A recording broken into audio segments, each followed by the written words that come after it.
Bonjour, bonsoir. Aujourd'hui, nous allons parler des écrivains et des écrivaines qui nous ont quittés en 2021. Commençons avec Claude Jasmin. Dès son jeune âge, il s'est passionné pour l'écriture. Il s'est engagé dans une troupe de théâtre d'un certain Paul Buissonneau et a occupé plusieurs postes dont acteur, décorateur et marionnettiste. En 1956, il est engagé par Radio-Canada comme décorateur et scénographe. La publication de ses premiers romans, La corde au cou, Délivre-nous du mal en 1961, était très positive. Il a reçu plusieurs prix, dont France Canada et Jean Hamelin. Il a continué à rédiger des romans et récits, mais aussi des textes dramatiques pour la radio, télévision et cinéma. De 1963 à 1966, il a enseigné l'histoire de l'art moderne. De 1974 à 1976, il a écrit le téléroman La Petite Patrie. De 1977 à 1985, il a écrit pour la télé Dominique Bougie 47, Métro Boulot Dodo, janvier 86. Après, il a quitté Radio-Canada. Mais il a continué à travailler comme animateur radio et écrire un livre par année. Il meurt le 29 avril 2021 à Saint-Jérôme, une ville du Québec. Poursuivons avec Henri Verne. C'était un romancier belge. Il a d'abord voyagé dès 19 ans à travers le continent asiatique. Durant la Seconde Guerre mondiale, il a joint la résistance et est devenu agent des services de renseignement belge. Et il a ensuite travaillé pour les services secrets britanniques. Après ça, il a créé le personnage Bob Moran en 1953. Ce fut un gros succès. La collection compte à peu près 164 titres. Les aventures de Bob Moran ont été adaptées en bande dessinée, en série télé, en dessin animé et aussi en jeu vidéo. Il a écrit aussi sous d'autres pseudonymes comme Jacques Colombo, Gaston Bogart ou Ray Stevens. Il est l'auteur de 230 titres totalisant 40 millions d'exemplaires. Il meurt le 25 juillet 2021 à Bruxelles. Continuons avec Jean Graton. Il était scénariste, dessinateur en bande dessinée française. Son père était organisateur de courses régionales. Dès son jeune âge, il est attiré par le dessin. Il s'installa à Bruxelles, commença par les dessins publicitaires et ensuite se forma à la bande dessinée. En 1957, il a créé le personnage Michel Vaillant. Le public a accueilli positivement le nouveau personnage dont l'univers se situe dans les circuits automobiles. Il a réussi à sortir 70 tomes de sa saga automobile et il se rendait en personne sur les circuits pour afficher le réalisme de sa BD. En 1966, il a lancé une nouvelle série, La Bourdée. En 1982, il a créé sa propre maison d'édition, le label Graton Éditeur. En 2005, il a reçu la croix pour le chevalier de l'ordre de Léopold. Il meurt le 21 janvier 2021 à Bruxelles.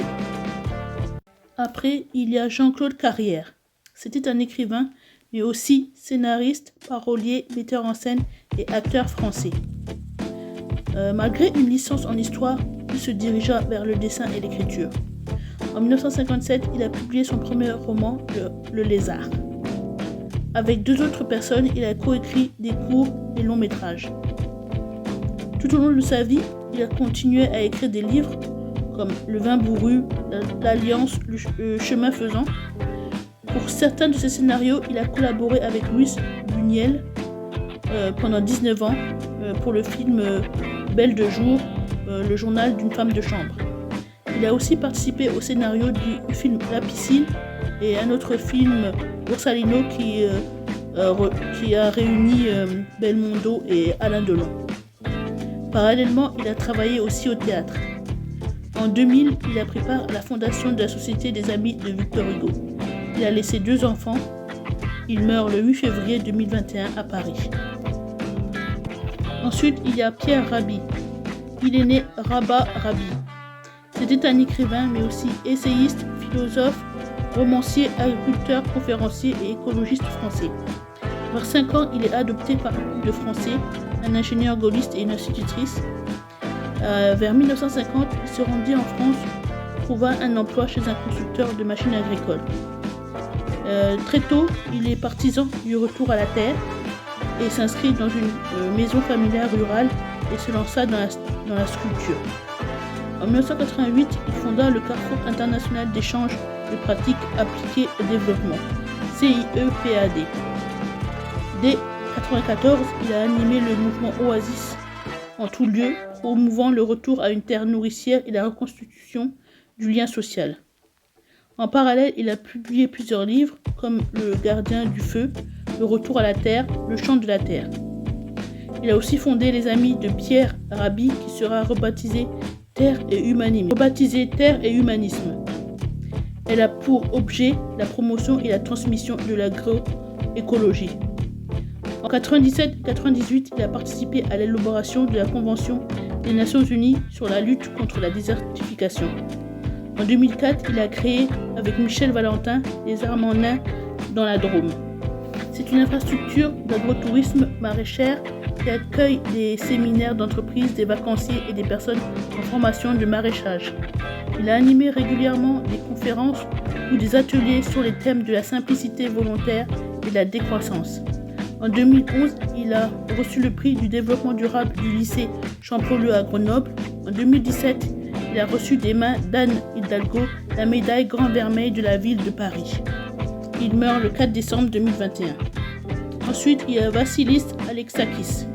C'était un écrivain franco-grec. Très jeune, il a quitté la Grèce pour venir en France faire des études en journalisme. Dès qu'il a été diplômé en journalisme, il a travaillé dans Le Monde, La Croix, Le Monde des livres. Il était aussi à la radio, il a travaillé pour France Culture. En parallèle, il s'est lancé dans l'écriture et a sorti plusieurs livres comme Le Sandwich, La tête du chat, La clarinette, Avant. Ses œuvres se partagent entre deux cultures, sont des empreintes d'une tendre ironie. Il a reçu plusieurs prix, dont le prix Albert Camus pour le livre Avant en 2017 et la médaille d'or de la Renaissance française pour l'ensemble de son œuvre. Il meurt le 11 janvier 2021. Continuons avec Michel Lebris. C'était un écrivain mais aussi essayiste français originaire de Bretagne. Dès 1967, il se lança dans la presse écrite, Jazz Hot, magazine littéraire, comme rédacteur en chef. En 1970, il a publié un essai sur Lévi-Strauss. À cause de problèmes judiciaires, il ira en prison. À sa sortie de prison, il a participé au journal J'accuse, mais en désaccord avec la ligne éditoriale, il quitta le mouvement. En 1974, il a publié Occitanie. En avril 1973, il a cofondé Libération. De 1978 à 1986, il a collaboré au Nouvel Observateur. De 1977 à 1981, il a été conseiller littéraire aux éditions Grasset. De 1982 à 1985, il a assuré la direction des programmes de FR3 Ouest. Parallèlement, il a continué à publier des livres, La Porte d'Or, Au vent des royaumes, La beauté du monde, Pour l'amour des livres. En mai 1990, il a créé à Saint-Malo le festival Étonnant Voyageur. Il était aussi membre du comité d'honneur de la Maison internationale des poètes et des écrivains. En 2019, il a reçu le Grand Prix de littérature Henri Gall pour l'ensemble de son œuvre. Il meurt le 30 janvier 2021. Ensuite, on a René Victor Pile. C'est un écrivain mais aussi publicitaire français. Il est né René Jean. Il est né dans la région ariégeoise et cet environnement est très bien décrit dans tous ses romans. Enfant illégitime, il a été élevé par sa grand-mère maternelle. Il participa à la guerre de l'Algérie en tant que sous-lieutenant. À son retour de la guerre, il a travaillé à Air France et s'est engagé à la CGT. Il a cofondé l'association des anciens d'Algérie. Sa carrière a évolué, donc il s'est dirigé vers Publicis. Il décida de prendre de la distance avec la politique et commença l'écriture. Il a enchaîné les livres La Rhubarbe, Le Loom, L'imprécateur, avec lequel il a obtenu le prix féminin. Il est revenu de temps en temps dans la politique, mais l'écriture restera son plus grand amour. Il a publié 9 romans entre 1985 et 1999. Ces romans montrent une société touchée par les maux du libéralisme économique, les noirceurs du passé ou les machinations politiques. Il meurt le 6 février 2021. Finissons avec Philippe Jacotet. C'était un écrivain et aussi poète, critique littéraire et traducteur. Dès 15 ans, il est passionné par l'écriture. Il a offert à ses parents l'ensemble d'un poème intitulé Flamme noire. À 16 ans, il a fait une rencontre importante dans sa carrière.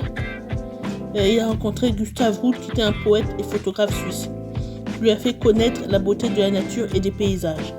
Après des études en lettres, il a continué l'écriture et en mai 1945, il a publié son premier ouvrage, 3 poèmes aux démons.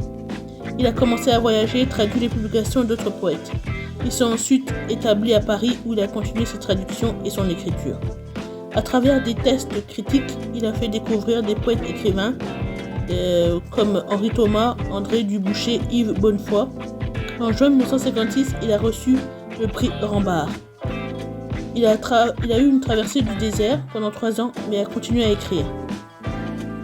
À travers ses poèmes, il a préservé l'émotion face aux choses vues et il a travaillé le perçu et le ressenti.